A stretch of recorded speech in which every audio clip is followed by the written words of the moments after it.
Namaskar, Vanakkam, Namaskaram, Sat Sri Akal, Namaskar.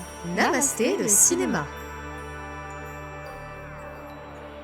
Nous sommes le vendredi 4 avril 2025 et voici les actualités du grand et du petit écran indien, décryptées en exclusivité par Bolienko. Salut Asma, comment tu vas? Bonjour Elodie.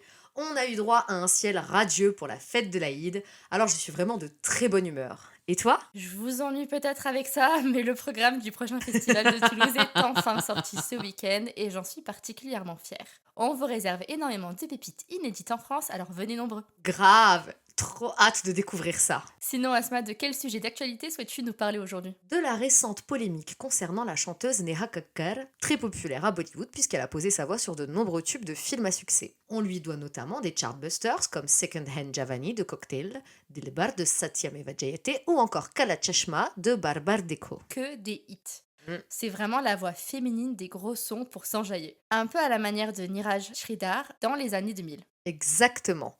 Et il y a quelques jours, elle était en concert à Melbourne, ville qui compte une importante diaspora indienne, qui était évidemment impatiente de la voir se produire sur scène. J'imagine. Mais alors qu'est-ce qui s'est passé? La chanteuse est bien arrivée sur scène, avec plus de 3 heures de retard. Oh non.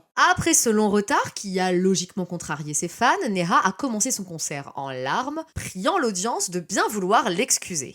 Mais certains spectateurs ne l'entendaient pas de cette oreille et lui ont envoyé de vives invectives que je ne répéterai pas au risque de voir notre épisode classifié en explicite sur Spotify.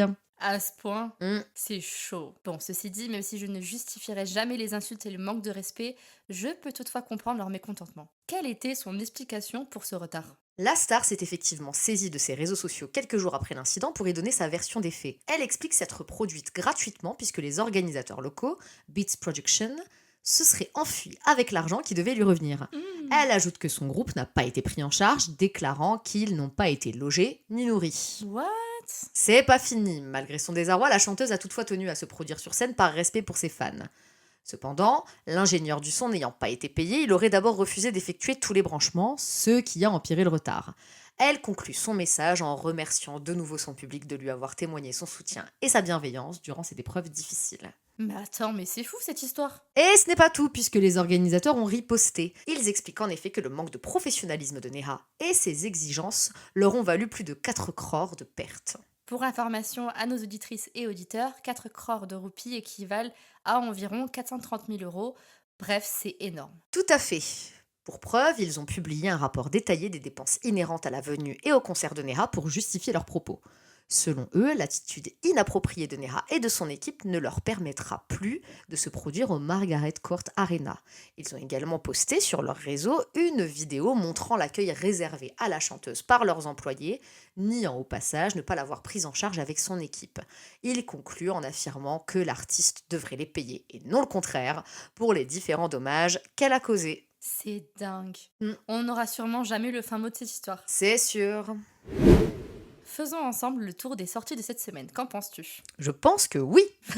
Tout d'abord, Film Distributions nous propose quelques séances dès le 4 avril du drame punjabi Meet Day qui parle du dilemme d'étudiants partagés entre leur volonté de partir à l'étranger pour réussir et de rester au pays auprès de leurs proches. Le Masala Sikandar avec Salman Khan et Rashmika Mandana dans les rôles principaux entame sa deuxième semaine en salles obscures avec Friday Entertainment. Je l'ai vu et je vous réserve ma critique très prochainement. De même, le thriller Viradila Suran Part 2 avec Vikram en tête d'affiche entre dans sa seconde semaine d'exploitation, toujours avec Friday Entertainment. On enchaîne avec les films à venir et pour ça on prend un peu d'avance puisque Friday nous annonce plusieurs sorties pour le 10 avril. En premier lieu, la comédie d'action Good, Bad, Ugly avec Adit et Trisha sortira en France. Tout comme la comédie sportive en langue malayalam Alaposa Gymkhana, Bazooka avec la légende Mammootty, mais aussi le métrage Telugu Jack.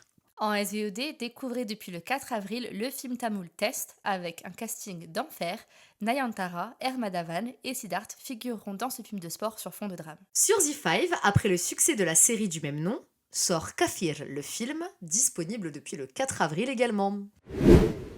Elodie, tu as l'air enchantée. Oui, car le projet à venir de cette semaine me fait franchement plaisir. Ok, qu'est-ce que tu nous réserves?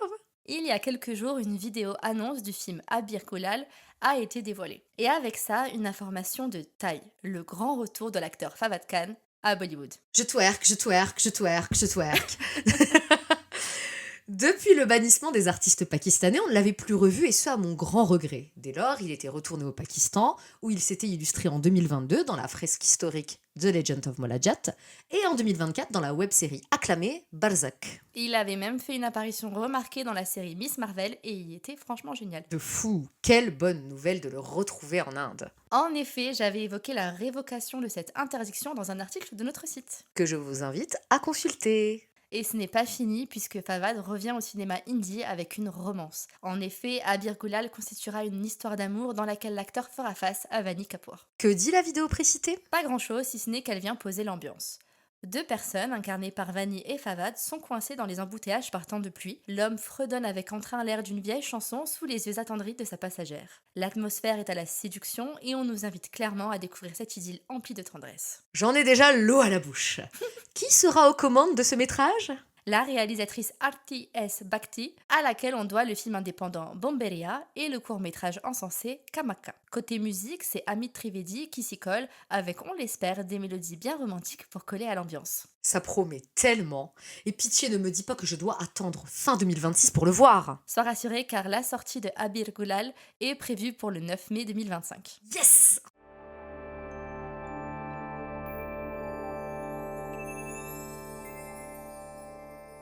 Et c'est tout pour aujourd'hui, merci de nous avoir écoutés. C'est sur la mélodie de Tachkia du film Jat que l'on se quitte. L'occasion pour moi de vous rappeler que ce thriller d'action avec Sunny Deol et Regina Cassandra dans les rôles principaux sortira en Inde le 10 avril prochain. Mais il n'était pas occupé par sa glorieuse carrière politique, le Sunny? Apparemment, vendre son âme au BJP, ça paye pas.